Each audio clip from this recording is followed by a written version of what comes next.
निश्चित रूप से मुझे लगता है आज़ादी के अमृत महोत्सव पर मध्य प्रदेश सरकार की ये देश को एक बड़ी सौगात है।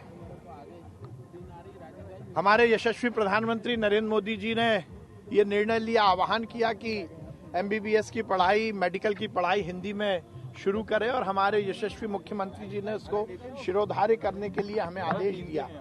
और मुझे इस बात की बहुत प्रसन्नता है कि हमने समय सीमा में हमारे विभाग ने ये काम पूरा किया और फर्स्ट ईयर की हमने एमबीबीएस की किताबें हिंदी में रूपांतरित कर ली हैं।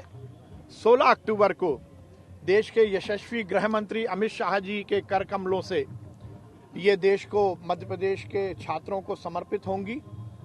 16 अक्टूबर का दिन हमारे विभाग के लिए, मध्य प्रदेश के लिए, देश के लिए और हिंदी के लिए बहुत महत्वपूर्ण है।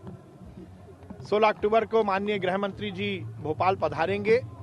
लाल परेड ग्राउंड पर एक बड़ा कार्यक्रम जिसमें हजारों की संख्या में स्टूडेंट रहेंगे, उनके सामने हमारी हिंदी की एमबीबीएस की फर्स्ट ईयर की 3 किताबें, एनाटॉमी, बायोकेमिस्ट्री और फिजियोलॉजी, इन 3 की किताबों का विमोचन होगा माननीय गृह मंत्री अमित शाह जी और माननीय मुख्यमंत्री जी शिवराज सिंह चौहान जी के कर कमलों से।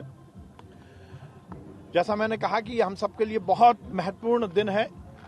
एक 75 साल की आज़ादी के बाद मैं देश के यशस्वी प्रधानमंत्री जी को बहुत धन्यवाद दूंगा कि उन्होंने आह्वान किया, निर्णय लिया कि जब दुनिया के बहुत सारे देशों में उनकी मातृभाषा में मेडिकल की पढ़ाई होती है तो हिंदुस्तान में क्यों नहीं। और मैं इस अवसर पर हमारे विभाग के उन सभी शिक्षकों को भी बहुत साधुवाद दूंगा जिन्होंने मेहनत करके एक बहुत ही कठिन चुनौती को स्वीकार किया और हमने इस कार्य को पूरा किया है। 16 अक्टूबर को माननीय अमित शाह जी के कर कमलों से हम इसकी शुरुआत करेंगे। मध्य प्रदेश देश का पहला राज्य होगा जो हिंदी में मेडिकल की पढ़ाई शुरू करेगा। फर्स्ट ईयर की शुरुआत हम इसी 12 अक्टूबर के बाद से कर देंगे और उसके बाद 16 अक्टूबर के बाद कर देंगे और उसके बाद लगातार ये काम चलेगा। और पहले जो अंडर ग्रेजुएट हैं उसकी किताबें हम पूरी बनाएंगे, उसके बाद पीजी की किताबें भी हम बनाएंगे। ये अनवरत प्रक्रिया चलेगी और मध्य प्रदेश बहुत सौभाग्यशाली है कि वो देश में पहला राज्य होगा जो हिंदी में मेडिकल की पढ़ाई शुरू करेगा।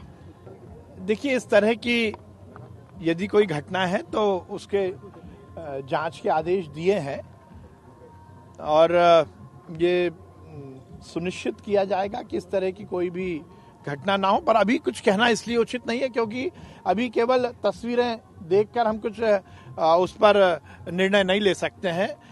वहाँ के जो डिस्ट्रिक्ट के अधिकारी हैं उनको कहा गया है कि इसकी समुचित जांच की जाए और यदि कोई इसमें दोषी होगा तो उस पर कार्रवाई की जाएगी। डेंगू को लेकर भी क्या निर्देशित किया गया है? देखिए, माननीय मुख्यमंत्री जी ने स्पष्ट निर्देश दिए हैं, किसी भी तरह की कोई भी बीमारी है उसकी रोकथाम, उसके जन जागरण और उसके समुचित इलाज के पूरे प्रबंध किए जाएं। और पूरे प्रदेश में ये प्रक्रिया चल रही है क्योंकि डेंगू आमतौर पर बारिश के बाद यदि पानी जमा हो जाता है तो उसके बाद डेंगू का के मच्छर पैदा होने का खतरा रहता है।